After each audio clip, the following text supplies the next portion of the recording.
എന്താ വിശേഷം? ഇനാഗ്രേഷൻ ഉണ്ടല്ലേ? സുന്ദരിയായിട്ടുണ്ടല്ലോ. ഓക്കെ. ഹലോ ഗൈസ്, എല്ലാവർക്കും പുതിയൊരു വീഡിയോയിലേക്ക് സ്വാഗതം. ഈ നടി ആരാണെന്നുള്ളത് ഞാൻ പ്രത്യേകിച്ച് പറഞ്ഞു തരേണ്ടതല്ല, നിങ്ങൾക്ക് എല്ലാവർക്കും അറിയാം. അന്ന രാജൻ ഈ ഒരു മേഖലയിലാണ് പിടിച്ചു നിൽക്കുന്നത്. സംഭവം വേറെ ഒന്നുമല്ല, സിനിമയിലൊന്നും അത്ര അഭിനയിക്കുന്നൊന്നുമില്ല. പകരം ഇതുപോലുള്ള പല ഷോപ്പ് ഇനാഗ്രേഷൻസ് അങ്ങനെയുള്ള പരിപാടിക്കൊക്കെയാണ് ആള് പോകുന്നത്.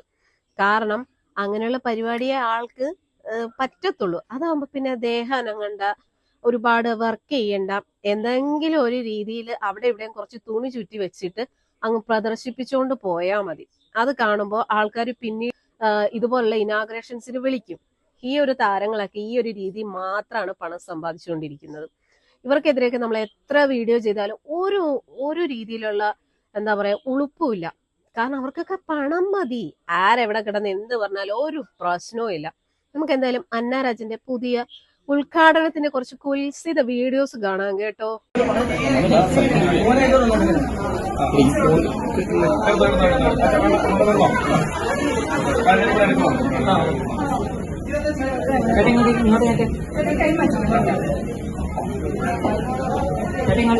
Okay okay.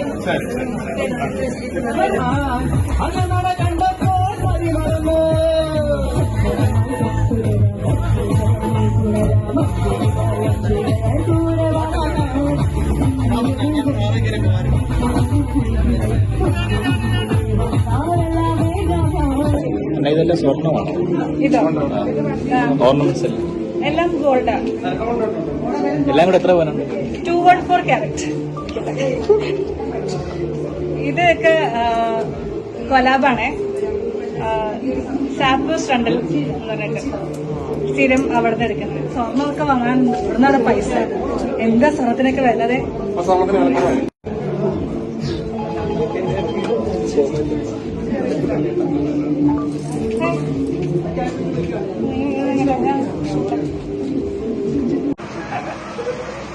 എനിക്കറിയാം മഴയാണ്, സോറി. എന്തായാലും നമ്മുടെ കാലാവസ്ഥ ഇത്രയും ക്ലിയർ ആയി കിട്ടിയത് ഒരുപാട് സന്തോഷമുണ്ട്. അപ്പൊ എന്തായാലും പേൾ ഫാമിലി സലൂൺ ഇപ്പൊ നിങ്ങൾക്ക് യൂണിസെക്സ് പാർലർ നിങ്ങൾക്ക് വേണ്ടി ഇവിടെ തുറന്നു വന്നിരിക്കുകയാണ്. കൂടാതെ ഏറ്റവും മികച്ച ഓഫർ എന്ന് പറഞ്ഞാൽ 15 ദിവസത്തേക്ക് free eyebrow threading special offers എല്ലാവർക്കും ഉണ്ട്. അപ്പൊ ആണുങ്ങളായാലും പെണ്ണുങ്ങളായാലും ഐബ്രോസ് പ്രശ്നം ഉണ്ടെങ്കിൽ 1 രൂപ കൊടുത്ത് ചെയ്തിട്ട് വരും. അപ്പൊ ഇനി മുതൽ കൂടുതൽ സുന്ദരനും സുന്ദരിമാരും ഈ നാട്ടിലുള്ള എല്ലാവരും വാളകത്താവട്ടെ. എനിക്ക് എന്തായാലും ഈ സ്ഥലം പ്രത്യേക ഒരു അറ്റാച്ച്മെന്റ് ഉണ്ട്. എന്റെ ഫസ്റ്റ് ഇനോഗ്രേഷൻ ഇവിടെ തന്നെയായിരുന്നു. അപ്പൊ എന്തായാലും ഇവിടെ വീണ്ടും വരാൻ പറ്റിയതിൽ ഒരുപാട് സന്തോഷമുണ്ട്. അപ്പൊ റിയലി സോറി, മഴയാണ് എനിക്കറിയാം. അപ്പൊ അധികം ദീർഘിപ്പിക്കുന്നില്ല. അപ്പൊ എല്ലാവരുടെയും പ്രാർത്ഥന അനുഗ്രഹം എന്നും ഈ സലൂണിന് ഉണ്ടാവണം. നിങ്ങളുടെ ബ്രാഞ്ച് ഇതുപോലെ കേരളമൊട്ടാകെ, നിങ്ങളുടെ ഖത്തറൊട്ടാകെ തുടങ്ങട്ടെ. അതിനുള്ള എല്ലാ ആശംസകളും ഉണ്ടാവട്ടെ. അത് ഇനോഗ്രേറ്റ് ചെയ്യാൻ എന്നെയും വിളിക്കട്ടെ എന്ന് ആശംസിക്കുന്നു. അപ്പൊ ഒരുപാട് സന്തോഷം. കണ്ടല്ലോ, ഒന്നും പറയാനില്ല.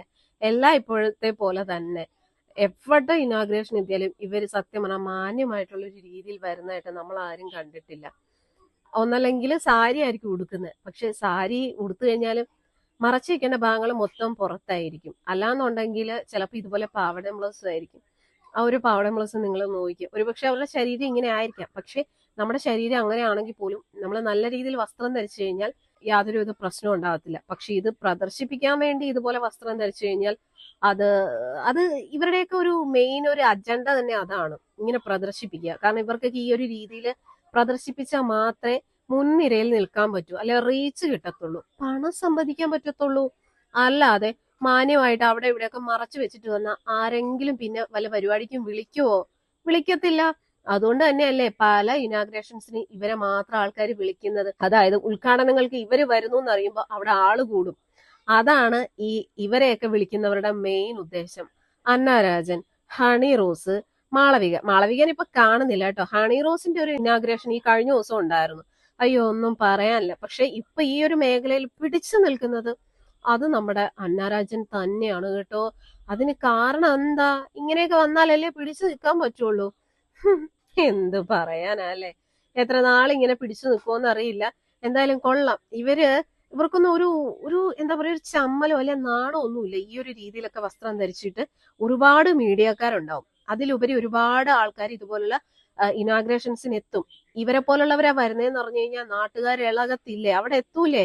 അപ്പൊ അത്രയും ആൾക്കാരുടെയൊക്കെ മുന്നിൽ ഇങ്ങനെ അങ്ങ് തള്ളി പിടിച്ച് നിൽക്കാൻ ഒരു ഉളുപ്പില്ല, ഒരു നാണോ ഇല്ല, മാനോ ഇല്ല. എന്ത് പറയാനാണ്. എന്തായാലും കൊള്ളാം. സിനിമയിൽ അവസരം ഇല്ലെങ്കിലും ജീവിച്ചു പോകുന്നുണ്ടല്ലോ. കാരണം എന്താ, ഇതുപോലുള്ള ഉദ്ഘാടനങ്ങളൊക്കെ ഇവരെയല്ലേ ഇപ്പൊ വിളിക്കുന്നത്. എന്തായാലും അന്നാരാജന്റെ കൂടുതൽ കൂടുതൽ കുൽസിതങ്ങൾ ഇനിയും പ്രതീക്ഷിക്കുന്നു. കാരണം ഇത് കണ്ട് സപ്പോർട്ട് ചെയ്യാനും ഇത് കണ്ട് പുളകം കൊള്ളാനും കുറെ അധികം ആൾക്കാരുണ്ട് കേട്ടോ. അതുകൊണ്ട് പിന്നെ പറഞ്ഞിട്ട് കാര്യമില്ല. അതുപോലെ തന്നെ അന്നാരാജൻ മീഡിയക്കാരോടൊക്കെ ഭയങ്കര കമ്പനിയാ. കാരണം അന്നാരാജന്റെ ഒക്കെ വീഡിയോ പല രീതിയിലും, അതായത് സൈഡ് ആംഗിളിലും അല്ലെങ്കിൽ ഏത് രീതിയിലാണെങ്കിലും നല്ല രീതിയിൽ എടുത്ത് സോഷ്യൽ മീഡിയയിൽ ഇടുന്നത് ആരാണ്? ഈ മീഡിയക്കാരാ. അതുകൊണ്ട് തന്നെ അന്നാരാജൻ എവിടെയുണ്ടോ അവിടെ കുറെ മീഡിയക്കാരും ഉണ്ടാവും. അതാണല്ലോ പൊങ്കാല ഇടാനായിട്ട് എത്തിയപ്പോഴത്തേക്കിനും മീഡിയക്കാർ മൊത്തം അന്നാരാജന്റെ പുറകെയായിരുന്നു. അവസാനം നല്ല രീതിയിൽ പൊങ്കാല അന്നാരാജന് കിട്ടി. സബ്സ്ക്രിപ്ഷൻ തുടങ്ങിയിട്ടുണ്ടോ? 3 വർഷമായി.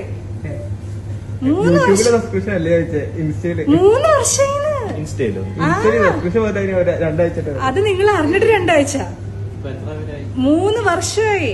2023 തുടങ്ങിയതാ. അങ്ങനെ പർപ്പിളിനെ വെട്ടിച്ചല്ലോ അന്വേഷിച്ച്. അതിനത് വല്ലത് ഇട്ടിട്ട് വേണ്ടേ?